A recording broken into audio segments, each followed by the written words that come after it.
আসসালামু আলাইকুম viewers, welcome back to my channel Nazifa kitchen.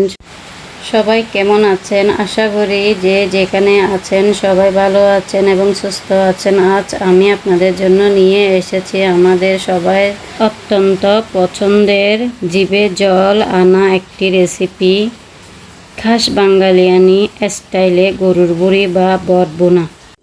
ভিডিওতে আপনারা দেখতে পাচ্ছেন আমি এখানে গরুর বুড়ি খুব ভালোভাবে পরিষ্কার করে নিয়েছি। বুড়ি পরিষ্কার করাটা কিন্তু একটা মস্ত বড় কাজ। আমি প্রথমে বুড়িগুলোকে গরম পানিতে সামান্য হলুদ দিয়ে ভালো করে সিদ্ধ করে নিয়েছি।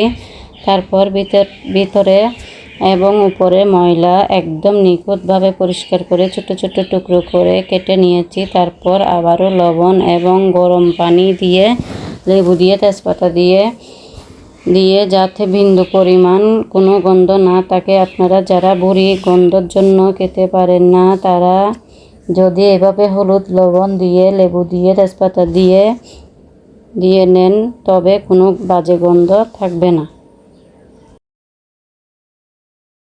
আমি আজকে গরুর বুড়ি ভুনা রেসিপিটি দেখাবো প্রেসার কুকারে রান্না করে। এবার চলে যাচ্ছি মূল রান্নায়। চুলায় একটা প্রেসার কুকার বসিয়ে দিলাম। পরিমাণ মতো সরিষার তেল দিয়ে দিলাম।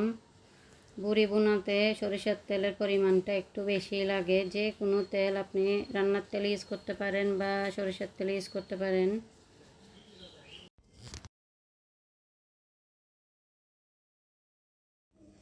প্রেসার কুকার বসিয়ে দিলাম চুলায়। এবার চলে যাচ্ছি মূল রান্না। আমি একে একে সব মশলা দিয়ে দিচ্ছি, দিয়ে ভালো করে কষিয়ে নেব। এখন দিয়ে দিচ্ছি পেঁয়াজ কুচি, পেঁয়াজ বাটা ব্যবহার করেছি, পেঁয়াজ কুচি দিয়ে দিচ্ছি। এখন দিয়ে দিচ্ছি আদা বাটা দিয়ে, এখন দিয়ে দিচ্ছি রসুনের পাউডার, এখন দিয়ে দিচ্ছি গরম মশলা, এখন দিয়ে দিচ্ছি হলুদের গুঁড়া, মরিচের গুঁড়া, দিয়ে দিচ্ছি পরিমাণ মতো লবণ, দিয়ে দিচ্ছি একটু পানি, নিচে লেগে যেতে পারে তার কারণে একটু পানি দিয়ে দিলাম। এখন ভালো করে কষিয়ে নিব যতক্ষণ পর্যন্ত না তেল ভেসে ওঠে মশলা থেকে, ততক্ষণ পর্যন্ত আমি কষিয়ে নিব।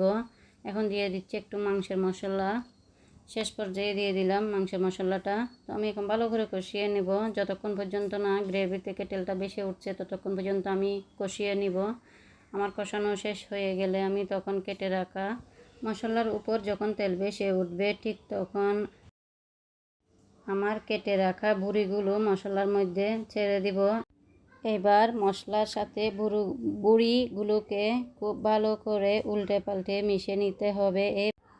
আমি এখন একটু গরম পানি দিয়ে দিচ্ছি, যেহেতু আমি প্রেসার কুকারে রান্না করতেছি।